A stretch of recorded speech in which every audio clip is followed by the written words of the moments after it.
Israel Iran युद्ध आणि भारतावर होणारा परिणाम. मिडल ईस्टमध्ये युद्धाचा भडका उडालाय. इस्रायल, इराण आणि अमेरिका समोरासमोर आहेत. पण हे युद्ध फक्त तिथपर्यंत मर्यादित नाही, तर तुमच्या खिशावर आणि भारताच्या अर्थव्यवस्थेवर याचे थेट परिणाम होणार आहेत. भारतावर काय होणार परिणाम जाणून घेऊया. इराणकडून आपण पूर्वी मोठ्या प्रमाणात कच्चे तेल घ्यायचो. इस्रायलशी आपला संरक्षण आणि तंत्रज्ञान व्यापार अब्जावधी डॉलर्सचा आहे.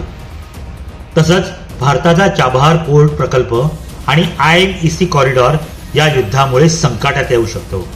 आपली तांदूळ, चहा आणि मसाल्यांची निर्यात यामुळे विस्कळीत होऊ शकते. भारताचे 80% तेल आयातीवर अवलंबून आहे. हॉर्मुझची साधन सामुग्री बंद झाली तर कच्च्या तेलाचे भाव गगनाला भिडतील. परिणामी भारतात पेट्रोल, डिझेल महाग होईल आणि महागाईचा भडका उडेल.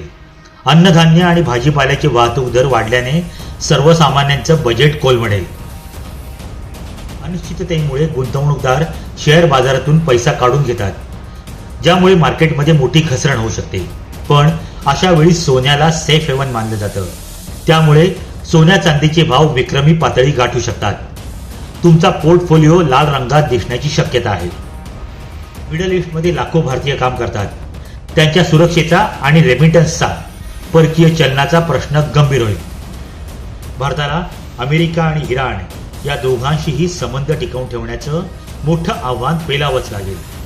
हे युद्ध केवळ 2 देशांचं नाही, तर जागतिक अर्थव्यवस्थेची परीक्षा आहे. तुम्हाला काय वाटतं? भारताने यात काय भूमिका घ्यावी? कमेंटमध्ये नक्की सांगा. आणि विश्लेषणासाठी आमचं वन किंगमेकर या चॅनलवरील व्हिडिओ पाहत राहा. आमच्या व्हिडिओला लाईक, शेअर करा आणि आमचं चॅनल सबस्क्राईब करा.